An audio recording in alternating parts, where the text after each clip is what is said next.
Del से बताते हैं पथांतर को, पथांतर है S2A, S2A कैसे निकलेगा, S2P माइनस S1P, यहाँ तक हो गया। अब पहले तो निकालना है S2P, फिर निकालना है S1P। अब देखो S2P कैसे निकालेंगे, ये दूरी बताऊं, दोनों के बीच की दूरी है, दोनों के बीच की दूरी है D, आधी हो गई D/2 और ये भी होगी D/2, सही।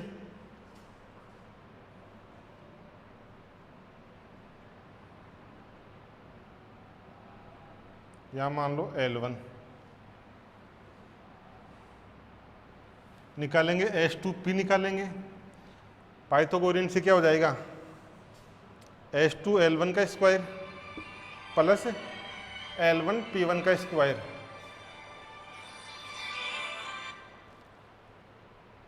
S2L1 का स्क्वायर और L1P का स्क्वायर। तो इसमें लिखो दूरी S2P, इसको निकालेंगे दूरी S2P को, तो S2P का square is equal to S2L1 का स्क्वायर, S2L1 का square plus L/2O plus L1O plus OP का स्क्वायर। यहाँ से देखो S2P का स्क्वायर निकालेंगे, ये कितना है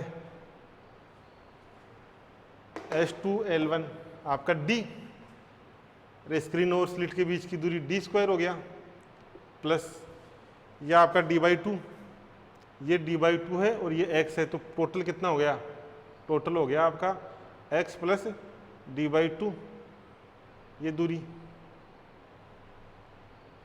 D/2 तो ये, और टोटल है आपका x, तो x प्लस D/2, तो ये हो गया x प्लस D/2 का स्क्वायर। S2P हो गया D2 प्लस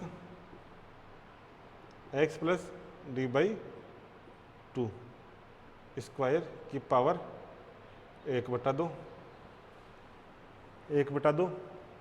यहाँ से D² कॉमन ले लो, D² कॉमन लेंगे तो पावर 1/2 है, D² कॉमन लेंगे तो पावर 1/2 है, तो बाहर आएगा कितना D, या इसको एक काम करो प्लस है तो D² से मल्टीप्लाई कर लो, D² कॉमन ले लो, कॉमन लेंगे तो बाहर आएगा D, क्योंकि घात है 1/2 है, यहाँ बचा 1 प्लस x प्लस D/2 और नीचे D², यही तो आया, और पावर 1/2 आया कि नहीं आया,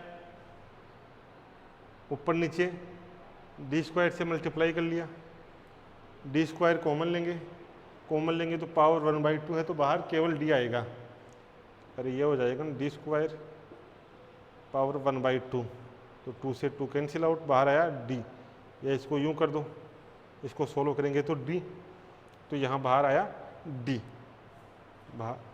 अब इसको क्या करेंगे, आपने पढ़ा भी होगा, 1 प्लस x की पावर 1/2 यूजिंग बाइनोमियल थ्योरम, द्विपद प्रमेय से, द्विपद प्रमेय पढ़ी होगी सबने, द्विपद प्रमेय का उपयोग करने पर, द्विपद प्रमेय का उपयोग करने पर, using binomial theorem, binomial theorem क्या होती है, यहीं लिख लो, 1 प्लस x की पावर 1/2 होती है, प्लस माइनस कर लो तो प्लस माइनस आ जाएगा, तो ये होगा 1 प्लस 1/2, पावर आगे आ जाएगी x प्लस चलती रहेंगी, अधिकतम घातों को 0 मान लेंगे, ये होता है इससे करेंगे तो कितना हो जाएगा अपना, यहाँ दिखाई दे रहा है, नहीं दे रहा। इस समीकरण 1 को मिटा देते हैं, यहाँ से ये हो जाएगा H2P is equal to D 1 plus, घात भी थी यहाँ पर, 1 plus X plus D by 2 square, ये नीचे आ जाएगा 1/2 पावर आके 2d स्क्वायर। ये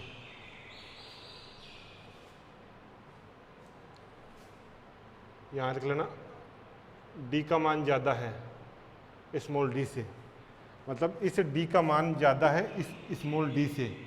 दोनों स्रोतों के बीच की दूरी कम है और पर्दे और स्क्रीन के बीच, सॉरी, पर्दे और स्लिटों के बीच की दूरी ज़्यादा है। तो अधिकतम घातों के पद, तो अधिकतम घातों के पद 0 हो जाएंगे, 0 हो जाएंगे। डी स्लिट व स्क्रीन के बीच की दूरी ज़्यादा है, किससे? दोनों सोर्सों के बीच की दूरी से। तो आपका जो अधिकतम घातों के पद हैं 0 हो जाएंगे। यहाँ ये आ गया,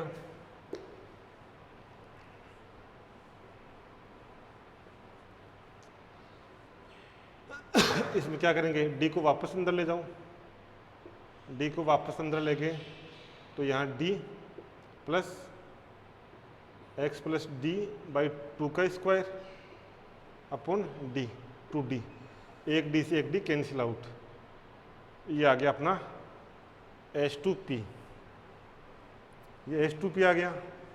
अब दूसरी क्या निकालेंगे, दूरी, दूरी कौन सी, S1P निकालेंगे, दूरी S1P के लिए। इसके लिए क्या करेंगे, वही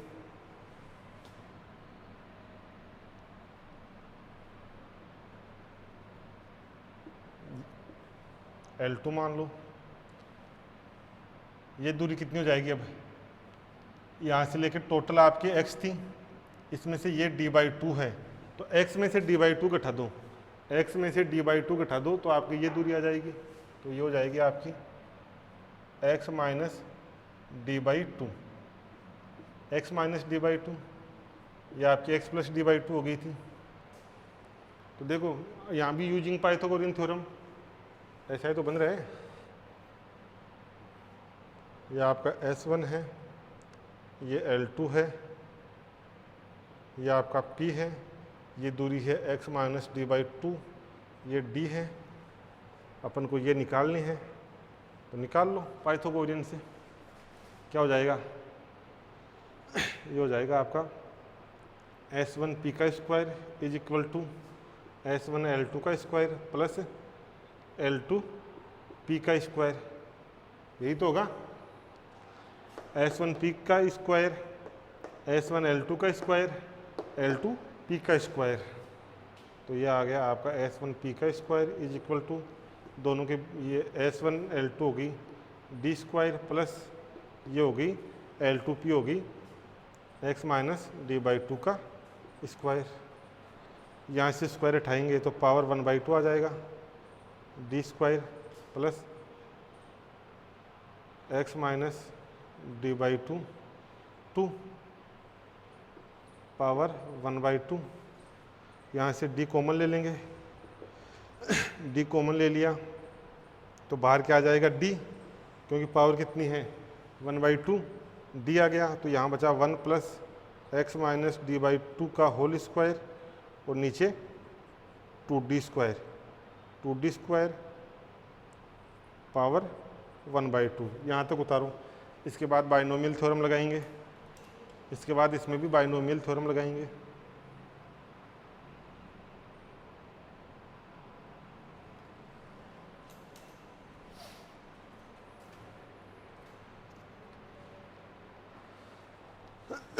उतारो इसको।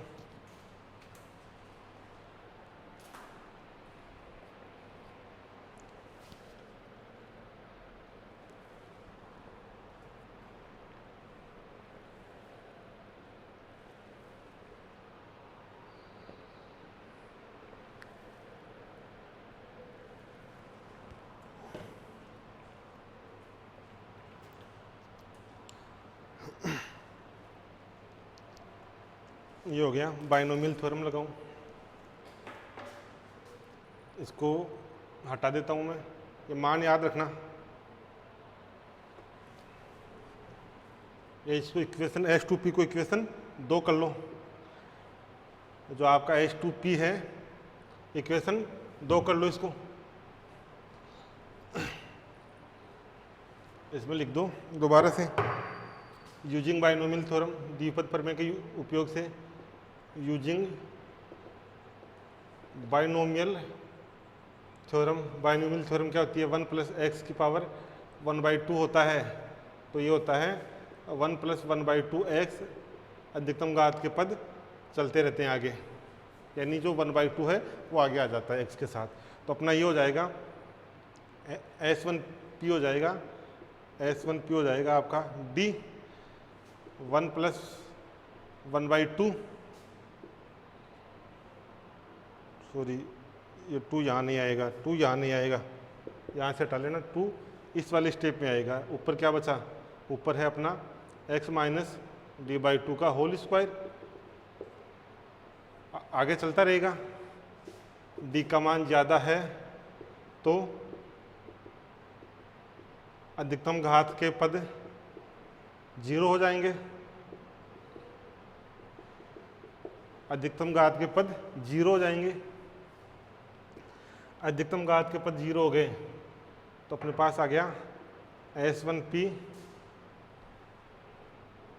d 1 + x - d/2 whole square 2d², ये हो गया।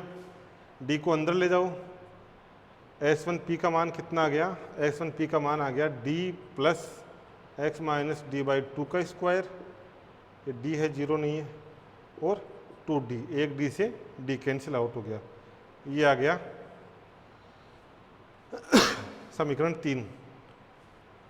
दूरी H2P भी आ गई, दूरी S1P भी आ गई। पथांतर H2A, इक्वेशन 1 क्या थी? पथांतर डेल = H2A बराबर H2P - S1P, यही तो थी इक्वेशन 1। तो लिखो समीकरण 2 व 3 से समीकरण 1 में मान रखने पर, समीकरण 2 व समीकरण 3 से समीकरण 1 में मान रखने पर, मान रखो, मान रखो। समीकरण 1 क्या थी? पथांतर की समीकरण, समीकरण 1 थी अपने पास पथांतर डेल = H2A, सॉरी H2A बराबर था अपना H2P - S1P, इक्वेशन 1 थी। तो put the value of equation 2 and equation 1 in equation 2 and equation 3 in equation 1। Put the value of equation 2 and equation 3 in equation 1। 2 व 3 से समीकरण 1 में मान रखने पर, मान रखो H2P का मान, H2P का मान पथांतर डेल H2A, H2P का मान H2P का मान आया था अपने पास d + x + d/2 का स्क्वायर अपॉन 2d, ऐसा मान आया था। ये हो गया माइनस क्या आया था? S1P का मान, S1P का मान ये रहा, ये मान रख दो, d + x - d² upon 2d, यही तो आ रहा है। अरे बोलो हाँ कि ना? यही आ रहा है। तो d प्लस, इसको ओपन कर लो, इसको ओपन करेंगे तो ये हो जाएगा x² + d²/4 + 2xd/2, 2xd/2, तो 2 से 2 ये कैंसिल आउट, xd हो गया माइनस d माइनस ये वाला d माइनस, इसको ओपन करो, इसको 2d माइनस ये डी हो गया, माइनस इसको ओपन करो, इसको ओपन करेंगे तो ये हो जाएगा x square plus D square by 4 plus x D, ये हो जाएगा अपॉन 2d, नीचे 2d चल ही रहा है तो d से d cancel out, 1/2d common ले लो, 1/2d कॉमन ले लिया तो पथांतर H2A हो गया, पथांतर delta is equal to H2A, ये हो गया 1/2d कॉमन ले लिया, अपने पास यहाँ बचा x square plus D square by 4 plus x D, minus minus ले जाओ अंदर मल्टीप्लाई कर दो तो एक्स स्क्वायर माइनस ये माइनस का आएगा x D, x square minus D square by 4, ये माइनस का था तो प्लस का हो जाएगा एक्स डी। यहाँ से देखो क्या क्या कैंसिल आउट हो रहा है, एक्स स्क्वायर से एक्स स्क्वायर कैंसिल आउट हो रहा है, डी स्क्वायर बाई 4 से D square by 4 cancel out हो रहा है, एक्स डी और एक्स डी, दो एक्स डी है, दोनों को जोड़ा तो 2xd, तो पथांतर आ गया अपने पास H2A, ये पथांतर है, इसको यूँ कर दो, पथांतर delta H2A is equal to 2xd upon 2xd upon 2d, 2 से 2 कैंसिल आउट, पथांतर हो गया xd अपॉन d, ये आ गया पथांतर, तो पथांतर delta is equal to xd upon d। x क्या है, केंद्रीय फ्रिंज और p बिंदु पर जो फ्रिंज बन रही है उन दोनों के बीच की दूरी, यानी x बिंदु O और P के बीच की दूरी। d क्या है, दोनों सोर्सों के बीच की दूरी, सोर्स S1 व S2 के बीच की दूरी।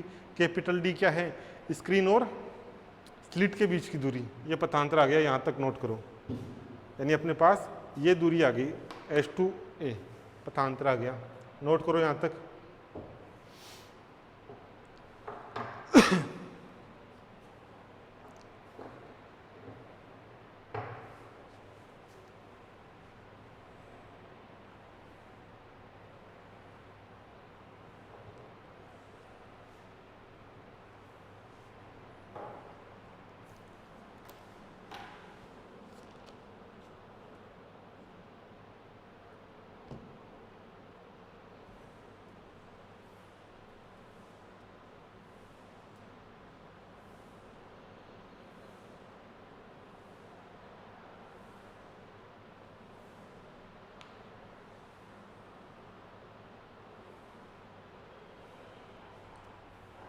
ये हो गया। अब यदि P बिंदु पर दो व्यतिकरण होंगे, संपोषी विनाशी, संपोषी व्यतिकरण होगा तो दीप्त फ्रिंज बनेंगी। तो पहले तो लिखो संपोषी व्यतिकरण,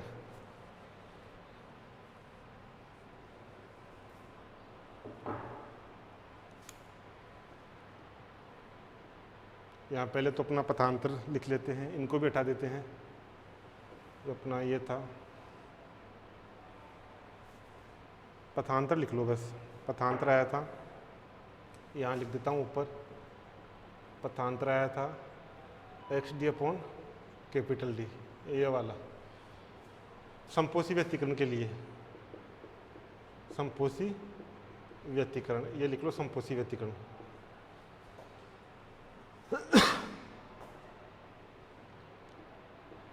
यदि बिंदु P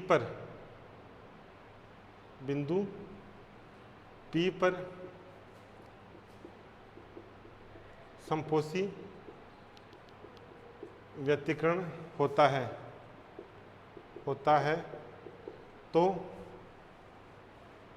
दीप्त फ्रिंज बनेगी, दीप्त फ्रिंज बनेंगी। कब, संपोषी व्यतिकरण होता है तो। दूसरा है आपका बनेंगी तथा संपोषी व्यतिकरण में पथांतर कितना होता है संपोषी व्यतिकरण में? संपोषी व्यतिकरण में पथांतर कितना होता है? लेमडा का पूर्ण गुणज। संपोषी व्यतिकरण में पथांतर डेल कितना होता है? एन लेमडा पथांतर होता है।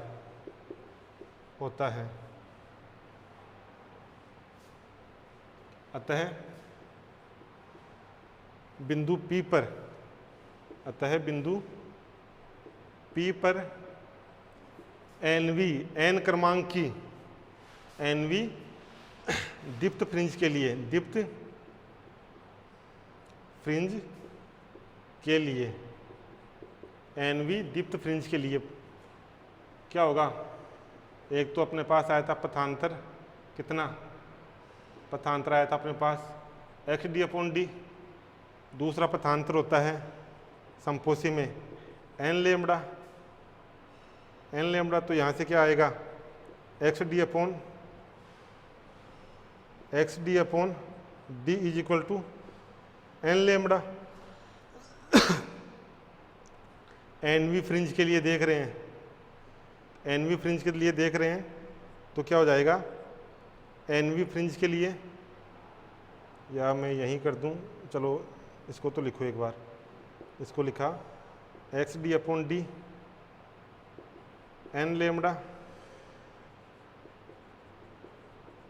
एनवी फ्रिंज के लिए क्या हो जाएगा? क्या हो जाएगा? XN हो जाएगा। एनवी फ्रिंज के लिए XN हो जाएगा।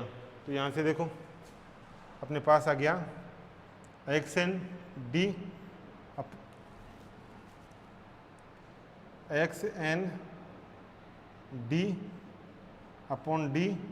Is equal to N lambda. XN का मान कितना आ गया? XN का मान आ गया N lambda D upon small d। XN का मान ये आ गया, नोट करो।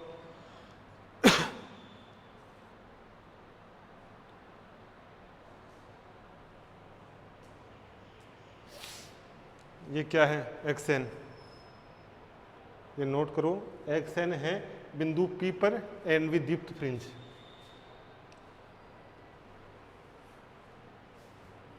इसको भी नोट कर लेता हूं मैं, आगे काम आएगा। बिंदु P पर एनवी दीप्त फ्रिंज कितना मान आया? मान आया अपने पास XN is equal to N lambda D, ये वाला मान आया। ठीक है, दूसरा लिखो विनाशी व्यतिकरण। तीव्रता 0, फ्रिंज अदीप्त। दूसरा है विनाशी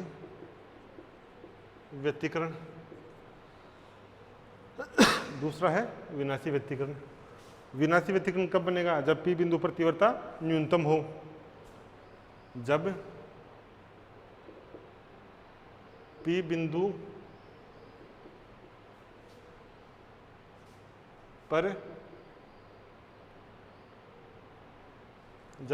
पर तीव्रता न्यूनतम होगी तो विनाशी व्यतिकरण होगा।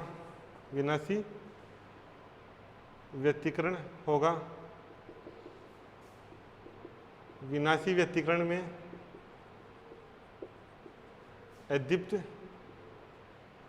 अदीप्त या काली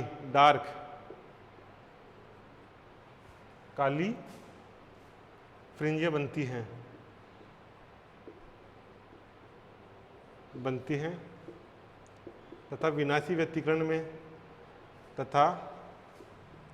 व्यतिकरण में पथांतर कितना होता है? विनाशी व्यतिकरण में पथांतर 2n+1 λ/2 होता है तथा विनाशी व्यतिकरण में पथांतर 2n + λ/2 होता है।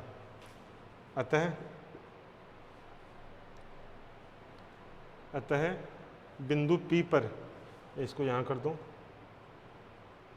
अतः बिंदु P पर NV अदीप्त फ्रिंज के लिए, NV अदीप्त फ्रिंज के लिए, NV अदीप्त फ्रिंज के लिए क्या हो जाएगा, NV अदीप्त फ्रिंज के लिए x बराबर xn हो गया, x बराबर xn होगा। तब दोनों पथांतर क्या हो जाएंगे, एक तो जाएगा आपका xn d अपॉन d, एक पथांतर जो विनाशी में होता है 2n+1 लेमड़ा बाई 2। xn का मान निकाल लो, यहाँ पर xn का मान हो जाएगा, दिखाई दे रहा है, xn का मान हो जाएगा यहाँ से 2n+1 lambda d upon 2d। ये नोट करो, xn 2n+1 lambda d 2d, यहाँ तक नोट करो।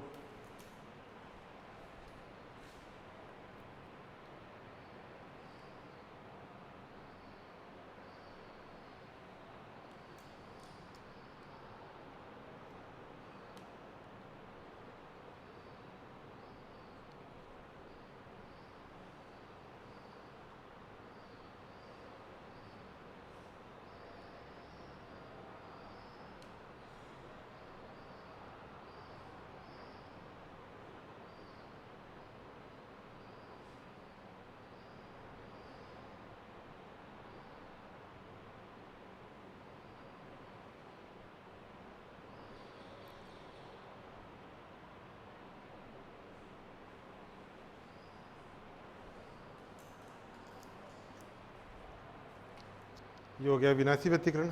तो इसमें लिखूं, दोनों चीज़ें मैं दोबारा लिख लेता हूँ।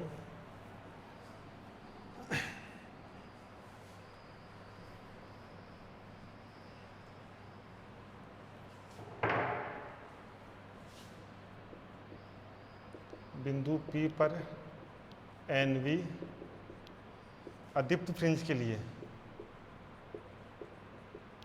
अदीप्त फ्रिंज के लिए आएगा xn 2n+1 lambda d upon 2d। ये आ गया, यहाँ तक हो गया। अब इसमें लिखो फ्रिंज चौड़ाई, इसमें लिखो फ्रिंज चौड़ाई, फ्रिंज चौड़ाई किसको कहेंगे, फ्रिंज चौड़ाई नाम से ही पता चल रहा है, फ्रिंज चौड़ाई। डायग्राम को मिटा देता हूं मैं।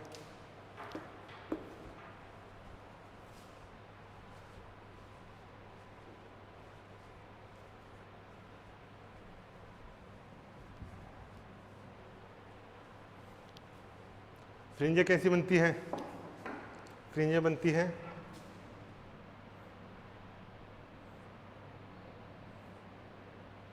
मैं यहाँ बना लेता हूँ।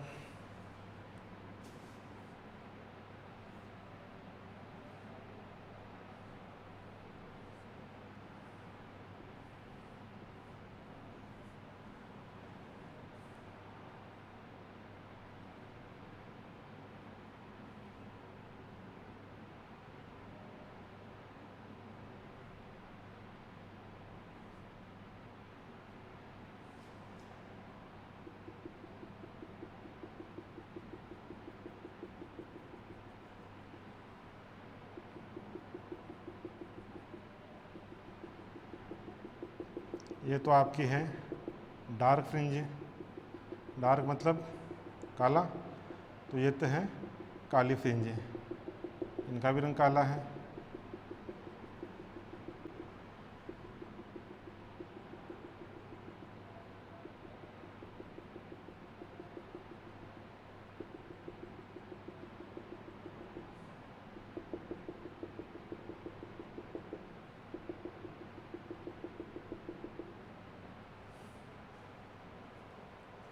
ये तो कैसी है, डार्क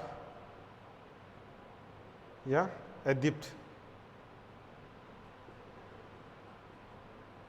एदीप्त काली, और जो ये बीच की है वो दीप्त चमकीली दिखाई दे रही है, चमकीली या ब्राइट। दूसरी एदीप्त काली या डार्क।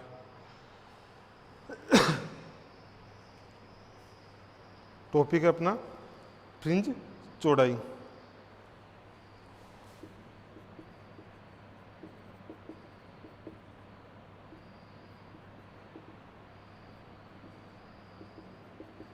फ्रिंज विड्थ, फ्रिंज चौड़ाई। आराम से देखना, क्वेश्चन आता है यहाँ से, न्यूमेरिकल पूछ लेता है। दो फ्रिंजों के बीच की दूरी, यानी या तो काली फ्रिंज की दूरी, जो काली फ्रिंज की चौड़ाई है वो फ्रिंज चौड़ाई, या जो आपकी चमकीली फ्रिंज है वो कितनी चौड़ी है, या तो ये काली हो गई इसकी चौड़ाई, या इस चमकीली की चौड़ाई फ्रिंज चौड़ाई कहलाती है। एक परिभाषा तो ये होगी। दूसरी, दो जो डार्क फ्रिंजें हैं, दो अदीप्त फ्रिंजों के बीच की दूरी, दो अदीप्त फ्रिंज इनके बीच की दूरी, मतलब बीच में क्या बन रही है, दीप्त फ्रिंज, यानी दो अदीप्त फ्रिंजों के बीच की दूरी फ्रिंज चौड़ाई कहलाती है। इसकी परिभाषा होगी, दो अदीप्त फ्रिंजों के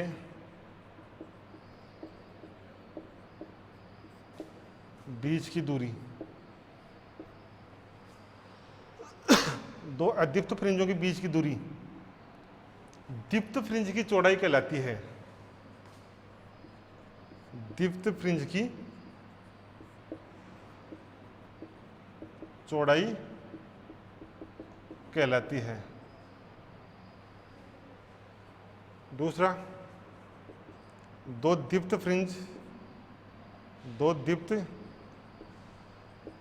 फ्रिंजों के बीच की दूरी, एक बार लिखना मत, बीच की दूरी अदीप्त फ्रिंज की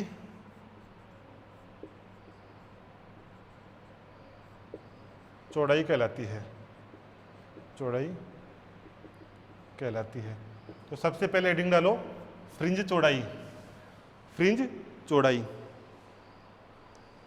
सबसे पहले हेडिंग डालो फ्रिंज चौड़ाई। दो फ्रिंज, जैसे ये मान लो दो फ्रिंजें हैं, इन दोनों फ्रिंजों के बीच की दूरी है वही क्या होगी, फ्रिंज चौड़ाई। तो इसमें लिखो दो फ्रिंजों के बीच की दूरी फ्रिंज चौड़ाई कहलाती है। दो फ्रिंजों के बीच की दूरी, और भी लिखना चाहो तो इसमें लिख लो दो डार्क फ्रिंजों के बीच की दूरी या दो ब्राइट फ्रिंजों के बीच की दूरी फ्रिंज चौड़ाई कहलाती है। तो लिखो दो फ्रिंजों के बीच की दूरी फ्रिंज चौड़ाई कहलाती है। दो फ्रिंजों के बीच की दूरी फ्रिंज चौड़ाई कहलाती है। मतलब ये दो फ्रिंज, दो इनके बीच की दूरी फ्रिंज चौड़ाई, या ये ले लो लाइट ले लो, दो लाइट फ्रिंजों के बीच की दूरी फ्रिंज चौड़ाई। दो फ्रिंजों के बीच की दूरी फ्रिंज चौड़ाई कहलाती है। इसके बाद लिखो दो अदीप्त फ्रिंजों के बीच की दूरी, दो अदीप्त फ्रिंजों के बीच की दूरी दीप्त फ्रिंज की चौड़ाई कहलाती है। दो अदीप्त के बीच में एक दीप्त आ रही है, तो दो अदीप्त फ्रिंजों के बीच की दूरी दीप्त फ्रिंज की चौड़ाई कहलाती है। इसके बाद लिखो दो अदीप्त फ्रिंजों के बीच की दूरी, ये तो हो गया ना। देखो दो दीप्त फ्रिंजों के बीच की दूरी, दो दीप्त फ्रिंजों के बीच की दूरी अदीप्त फ्रिंज की चौड़ाई कहलाती है। अदीप्त फ्रिंज की चौड़ाई कहलाती है। इसके बाद लिखो फ्रिंज चौड़ाई निकालेंगे। फ्रिंज चौड़ाई निकालते कैसे हैं, इसमें लिखो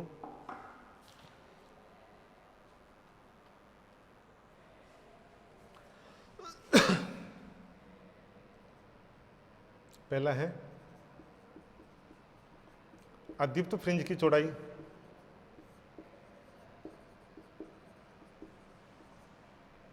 पहला है अदीप्त फ्रिंज की चौड़ाई। अदीप्त फ्रिंज बनेगी कहाँ? दो दीप्त फ्रिंजों के बीच में, तो लिखो एन विदीप्त फ्रिंज, एन विदीप्त फ्रिंज। कहाँ बनेगी एन विदीप्त fringe? X N, X N का मान आया था एन विदीप्त फ्रिंज ये वाला, तो ये हो गया अपना X N N lambda upon D capital D, ये हो गया एन विदीप्त फ्रिंज। ये एन वी है, ये एन वी दीप्त फ्रिंज है, ये मान लो एन वी है, तो ये कौन सी हो गई?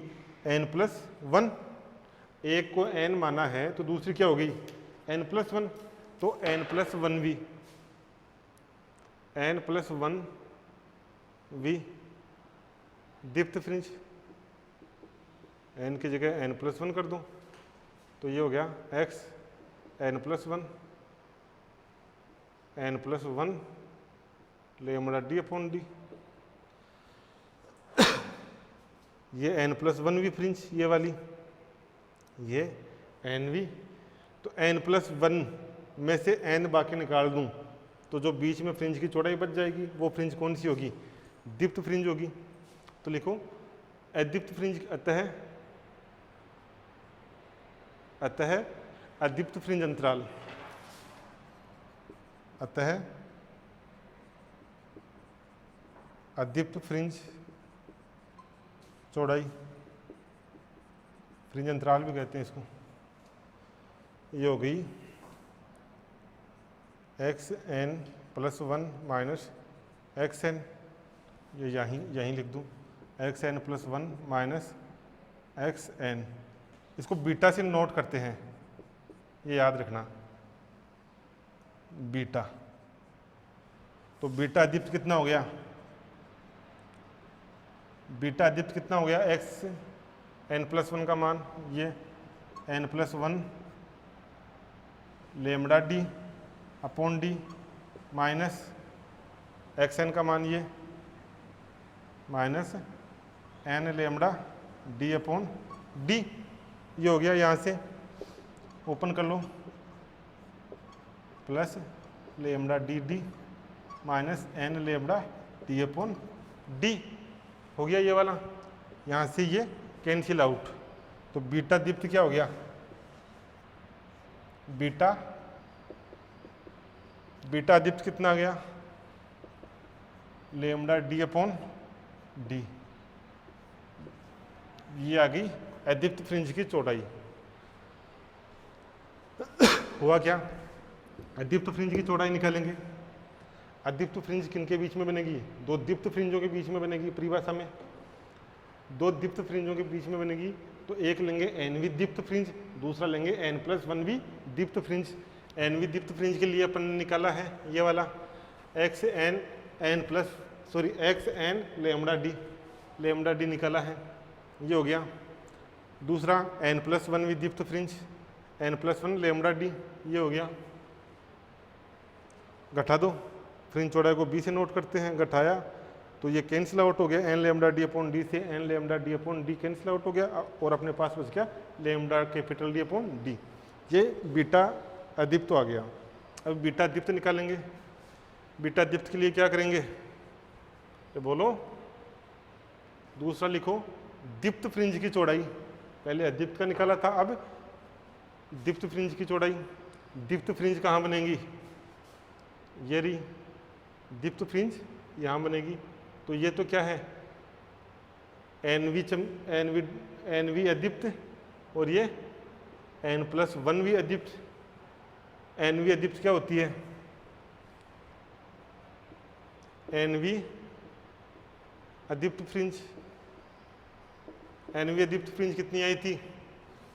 X N.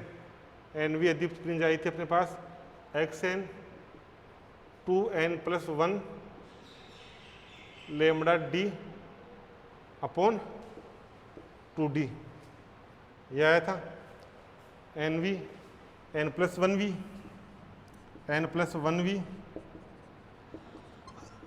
अदीप्त फ्रिंज। एन प्लस वन वी के लिए एन की जगह एन प्लस वन कर दो, एन प्लस वन यहाँ किया 2n+1 n की जगह +1 और ये लेमडा डी अपॉन डी। यहाँ से एक बार इसी को सॉल्व कर लो, n+1 ये हो जाएगा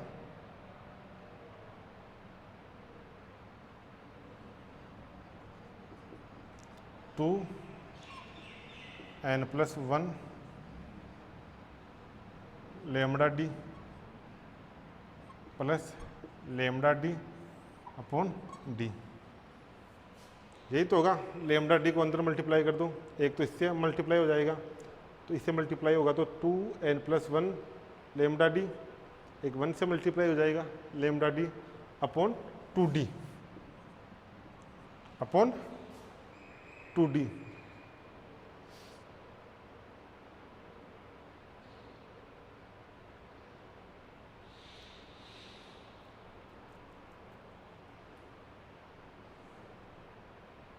यहाँ तक नोट करो।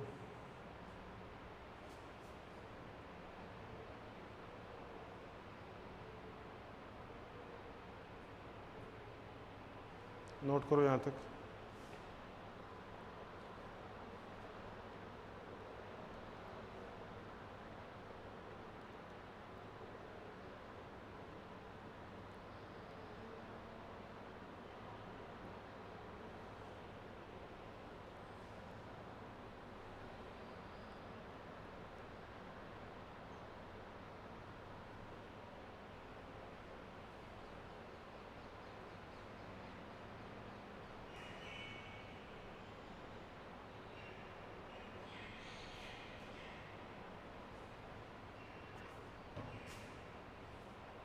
एक मिनट यहाँ देखो एक बार।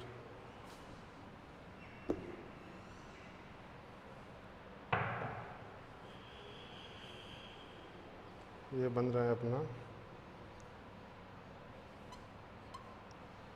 2n+2+1 lambda D upon 2d। तो इसको लिखेंगे 2n+1 इसको +2 लेमडा डी अपॉन 2d। एक बार दोबारा से देखना, एक बार दोबारा से देख लो इसको। n+1 भी प्रिंस के लिए क्या करेंगे, xn+1 2n+1+1 और लेमडा डी। यही तो हुआ। यहाँ देखो अपॉन 2d। यहाँ से xn+1 2n+2 मल्टीप्लाई कर दिया 2 को तो 2n हो गया और 2 + 1 पहले से था अपॉन 2d और यहाँ पर भी है लेमडा डी। तो ये हो गया xn+1 2n+1 lambda D plus 2 lambda D, या इसको यूं कर लो 2 लेमडा डी को एक बार बाहर ही ले लो, plus 2 lambda D upon 2d। घटा दो xn+1 में से xn घटा दो, इस वाले में से ये वाली इक्वेशन घटा दो, ये वाली घटाओ। घटाने पर क्या आया, बीटा दीप्त कितना आया 2n+1 लेमडा से मल्टीप्लाई करके लिख दो lambda D upon 2d plus 2 lambda D upon 2d minus ये वाला 2n+1 lambda D upon 2d। 2d से 2d कैंसिल आउट, अपने पास बच गया, अपने पास आ गया बीटा दीप्त is equal to 2 lambda D upon 2d। 2 से 2 कैंसिल आउट, बीटा दीप्त आ गया बीटा दीप्त आ गया lambda D upon D, lambda D upon D, यहाँ तक नोट करो।